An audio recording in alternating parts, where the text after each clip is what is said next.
ఎన్టీఆర్ ఘాట్ వద్ద దీక్ష చేస్తున్న టీటీడీపీ నేతలకు సంఘీభావం ప్రకటించారు ఏపీ సీఎం చంద్రబాబు. ఇప్పుడు లైవ్ చూద్దాం. కాలం దాపురిస్తే ఇట్లాంటి ఆలోచనలు వస్తాయి. ఆరిపోయే ముందల దీపం ఎక్కువ వెలుగుతుందంట. ఇవన్నీ కూడా చంద్రశేఖరరావు గారిని చూస్తే 100% ఆయనకు ఇవన్నీ సరిపోతాయి. ఈరోజు నిజంగా ప్రజాస్వామ్యవాదులందరూ కూడా బాధపడాల్సిన సందర్భం, ఆలోచన చేయాల్సిన అవసరం వచ్చింది. ఈరోజు ఈ దేశంలో కొద్ది మందికే ప్రాంతాలు, కులాలు, మతాలు వీటన్నిటికీ అతీతంగా గౌరవ మర్యాదలు దక్కింది. దేశంలో ఉండే ఒక 3-4 తీసుకుంటే అందులో మన నాయకుడు, మన వ్యవస్థాపక అధ్యక్షుడు నందమూరి తారక రామారావు గారని చెప్పక తప్పదు. ఈ దేశంలో ఒక మహాత్మా గాంధీ, ఒక అంబేద్కర్, ఆ తర్వాత నందమూరి తారక రామారావు అని కూడా చెప్పుకోక తప్పదు. దేశ స్వాతంత్ర్యం కోసం నిరంతరం పోరాటం చేసి తెల్ల తెరల నుంచి విముక్తి కలిగించి మనకు స్వేచ్ఛా వాయువులను మహాత్మా గాంధీ గారు ప్రసాదిస్తే స్వాతంత్రం వచ్చిన దేశాన్ని ఏ రకంగా నడుపుకోవాలనో, భవిష్యత్ తరాలను ఏ రకంగా అభివృద్ధి చేసుకోవాలనో, భారత పౌరులకు ఏ హక్కులు ఉండాలనో అంబేద్కర్ గారు రాజ్యాంగం ప్రసాదించి ఈ రోజు మనందరికీ కూడా సమానంగా జీవించే హక్కును కల్పించిండు. కానీ అంబేద్కర్ గారు రాసిన రాజ్యాంగాన్ని అమలు చేయడంలో కాంగ్రెస్ పార్టీ వైఫల్యం చెందితే బడుగు బలహీన వర్గాలు, దళిత గిరిజన వర్గాలు స్వేచ్ఛా వాయువులు పీల్చుకోకపోతే వాళ్ళ చెప్పుల కింద, వాళ్ళ కాళ్ళ కింద బానిసలుగా బతుకుతుంటే ఇది చూసి ఓర్వలేక 60 సంవత్సరాల వయసులో ఆయన ప్రపంచంలో ఒక గుర్తింపు పొందిన మహానటుడే కాదు, 100 కోట్ల ఆస్తులను కూడా తృణీకరించి, తృణప్రాయంగా భావించి ఈ ప్రజల కోసం ముందుకొచ్చి ఈ ప్రజలను ఆదుకోవడానికి వచ్చిన మహానుభావుడే నందమూరి తారక రామారావు గారు.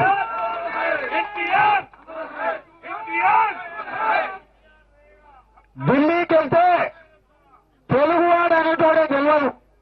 ఎవరైనా ఆంధ్రప్రదేశ్ నుంచి కానీ తెలుగు వాళ్ళు ప్రపంచంలో ఉన్న ఢిల్లీకి పోతే ఎవరైనా మీరంటే మద్రాసీలని అనేటోళ్ళు ఢిల్లీలో. మేము మద్రాసీలం కాదు, మేము తెలుగు వాళ్ళము, మేము ఆంధ్రప్రదేశ్.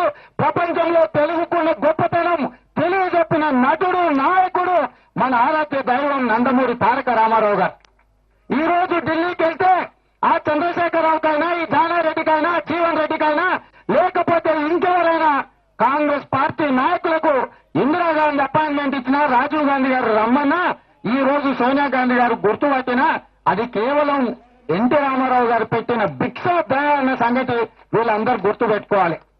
అదే కాదు, ఈ రోజు బడుగు బలహీన వర్గాలకు సంబంధించిన దళిత వర్గాలు, గిరిజన వర్గాలు ఈ రోజు రాజ్యాధికారంలో భాగస్వాములై ఈ దేశ పార్లమెంటుకు స్పీకర్ అయినా, శాసనసభకు స్పీకర్ అయినా ఈ దేశంలో బడుగు బలహీన వర్గాలు ఈ రోజు రాజ్యాధికారంలో భాగస్వాములైనా అది కేవలం నందమూరి తారక రామారావు గారు ప్రసాదించిన వరమే అన్న సంగతి మనం అందరం గుర్తు పెట్టుకోవాలి. ఒకనాడు పాలితుల్లో ఉన్న బడుగు బలహీన వర్గాలు, అదేవిధంగా దళిత వర్గాలు ఈ రోజు పాలకులుగా తయారైందంటే కూడా అది నందమూరి తారక రామారావు గారి వల్లనే అన్న సంగతి ఈ రోజు గుర్తు పెట్టుకోవాలి. ఇదే కాదు, ఈ రోజు శాసనసభను ఒక్కసారి చూడండి. ఆంధ్రప్రదేశ్ కాదు, తెలంగాణ శాసనసభను ఒక్కసారి గమనించండి. ఆ స్పీకర్ కుర్చీలో కూర్చున్న మధుసూదనాచారి గారికి రాజకీయంగా అవకాశాన్ని ఇచ్చింది నందమూరి తారక రామారావు గారు. ఈ రాష్ట్ర ముఖ్యమంత్రి చంద్రశేఖరరావు గారు ఎక్కడో పాస్పోర్ట్ల పనుల్లో తిరుగుతుంటే పిలిచి టికెట్ ఇచ్చి ఎమ్మెల్యేని చేసి అందులో ఈ రోజు ముఖ్యమంత్రి అయిందంటే ఎన్టీ రామారావు గారు ప్రసాదించిన రాజకీయ జీవితమే అన్న సంగతి గుర్తు పెట్టుకోవాల్సిన అవసరం ఉంది. అదే కాదు, ప్రధాన ప్రతిపక్ష నాయకుడు జానారెడ్డి గారు ఎక్కడో ఉంటే ఆయనను కూడా ఎమ్మెల్యేని చేసి 11 పోర్టుఫోలియోలకు 30 సంవత్సరాల వయసులోనే జానారెడ్డిని మంత్రిని చేసిన చరిత్ర మన నాయకుడు నందమూరి తారక రామారావు అన్న సంగతి చెప్తున్నా. వీళ్ళే కాదు, తీర్మానము శాసనసభలో ప్రవేశపెట్టిన జీవన్ రెడ్డి గారి గురించి కూడా ఒక మాట చెప్పాలి. ఎక్కడో తిరుగుతుంటే జీవన్ రెడ్డి గారిని పిలిచి టికెట్ ఇచ్చి ఎమ్మెల్యేని చేసి ఆయనను ఈ మంత్రిని చేసింది కూడా నందమూరి తారక రామారావే. ఈ రోజు జీవన్ రెడ్డి అనే పేరు శాసనసభలో వినిపిస్తుందంటే ఎన్టీఆర్ గారు పెట్టిన భిక్ష అన్న సంగతి జీవన్ రెడ్డి గారు గుర్తు పెట్టుకోవాలి. ఈ రోజు ఆ శాసనసభలో తీసుకుంటే 119 మంది తెలంగాణ ప్రాంతంలో శాసనసభ్యులు ఉంటే దాదాపుగా 80% శాసనసభ్యులు తెలుగుదేశం పార్టీ నందమూరి తారక రామారావు గారు పెట్టిన రాజకీయ భిక్షతోనే శాసనసభలో ఉన్నారు. మరి ఏం పుయ్యకాలం వచ్చిందో జీవన్ రెడ్డికి చంద్రశేఖరరావుకు నాకైతే అర్థం కాలే. ఎందుకంటే నందమూరి తారక రామారావు గారికి ఎయిర్పోర్ట్ పెట్టినందుకు ఆలస్యమైన ఒక మంచి పని చేసినందుకు నరేంద్ర మోడీని అదేవిధంగా చంద్రబాబు నాయుడు గారిని అభినందిస్తూ తీర్మానం ప్రవేశపెట్టాల్సిన అవసరం ఉండే. ఎందుకంటే ఒక మహానుభావుడు మానవతావాది, ఆయన ఒక ప్రాంతము, ఒక కులము, ఒక వ్యవస్థకు సంబంధించిన వ్యక్తి కాదు. ఈ రోజు దుర్మార్గంగా ఆంధ్రవాడు అన్నట్టుగా మాట్లాడుతున్నారు.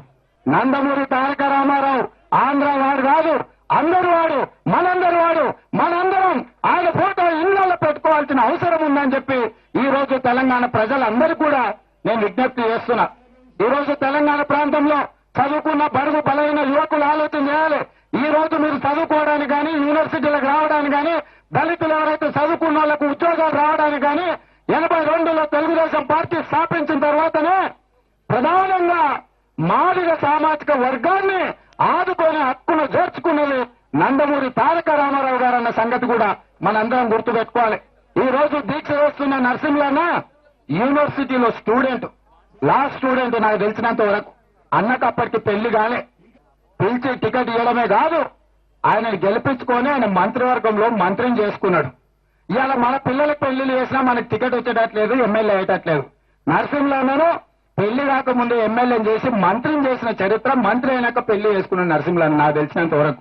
దాదాపుగా అంటే ఈ రోజు నరసింహన్న దీక్ష రాజకీయ పరమైన కోణంలో చూడాల్సిన అవసరం లేదు. భావోద్వేగాలకు సంబంధించింది. తన బాధను ఏ రకంగా ప్రపంచానికి చెప్పాలనో అర్థం కాలే. శాసనసభల్లో ఒకవేళ నరసింహన్న ఉండుంటే నిన్న 4 కన్నా భూమి అని ఉండేది నాకు తెలిసినంత వరకు. ఎందుకంటే అంత దుర్మార్గంగా నిర్ణయం తీసుకుంటుంటే ఆవేశం పట్టలేక, ఎందుకంటే నరసింహన్న ఆవేశం నాకు తెలుసు. అక్కడ ఉండుంటే మాత్రం 4 కన్నా భూమి అని ఉండేది. అలా చేయలేని పరిస్థితిలో ఈ రోజు ప్రజలకు ఒక మంచిని మంచి అనడానికి మనం ఆలోచన చేయాల్సిన ఎన్టీఆర్ ఘాట్ నుంచి